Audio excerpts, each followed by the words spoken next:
Joshua, and I co-own Monster Moth Studio with my wife Nicole.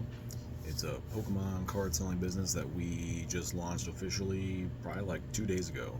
My background is I have a master's degree in fine art, and so we've been making art and vending for the last several years. And I also have a day job doing bookkeeping and accounting.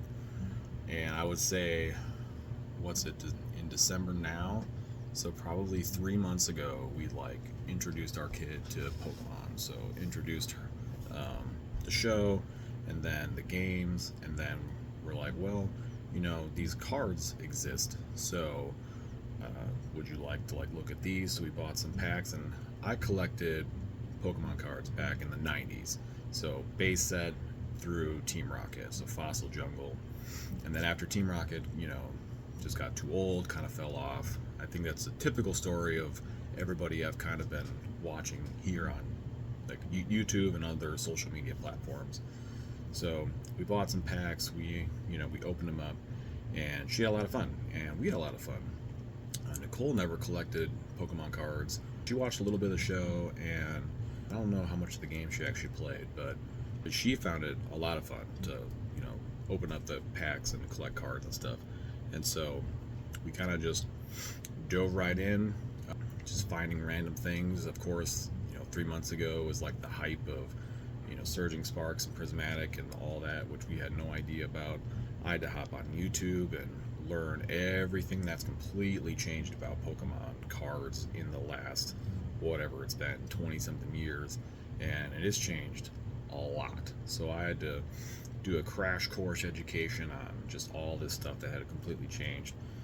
So on a whim, we also bought a Mega Evolution booster box. We were just at a card shop locally to us, just looking at singles, which I'd never done growing up because there just weren't card shops around where I was in rural Wisconsin. So I never had enough money to ever even entertain the idea of buying a booster box. I didn't even know you could do that when I was a kid. So they just offered hey, we're doing this pre-order. I'm like, oh sure, we'll pick that up. So we did, and it was a ton of fun. And I mean, obviously we caught the bug because now we're deep in the tall grass, as they say, running this Pokemon card business. We've gone to some card shows and stuff, and we quickly discovered that currently product is really, really hard to come by, but Japanese cards are actually pretty readily available. So right now we don't have any plans on playing the game, but we really like collecting the art. Obviously being an artist, having an artist background, Nicole is also an artist and has an artist background, so we really enjoy collecting and we really enjoy the art of it. And we obviously have several years experience, so it's probably been 6 years we've been vending art, so we got a lot of experience vending different types of shows. And so she now does she does crocheting, and I do drawings and screen prints. And so we'll be bringing those as well as Pokemon cards to some shows, since it's really just a love and a collection of Pokemon in general. And so it's kind of a way to flex that nostalgia for us, bringing some drawings, some screen prints, some crochet, and some Pokemon cards. So yeah, man, that's how we got started. It's been super wild. So we recently on the Japanese cards, more available than English ones, and we're okay with allowing the Japanese characters and kanji be part of our collection.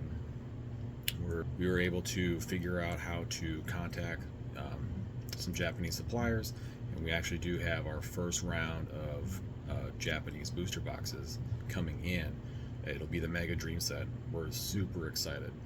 In the last couple months, in doing just some due diligence on Japanese suppliers, and I thought about doing Inferno X, which is the Japanese equivalent to Phantasmal Flames, and it was I kind of was on the fence about it, but then when I saw Mega Dream coming out and just some of the cards and the fact that the Mega Gengar is in Mega Dream, it's yep, we love Halloween in this house. There's Halloween stuff all over. I have Halloween themed tattoos, and the art I make is very Halloween vibe. So it just made a lot of sense for us to this is going to be our first set that we're just really deep investing. So we're really excited to be a part of that, and we're hoping that you guys will want to join us on our journey as we do random pack openings, as we, learn this community and learn this hobby, a refresh on this hobby. So yeah, we definitely appreciate you guys hanging out and checking out all our socials, checking out our website. I just launched it a couple days ago, and all the designs are by me. And yeah, we're excited to continue to grow and continue to just share, I guess, the love of Pokemon. Thanks for watching.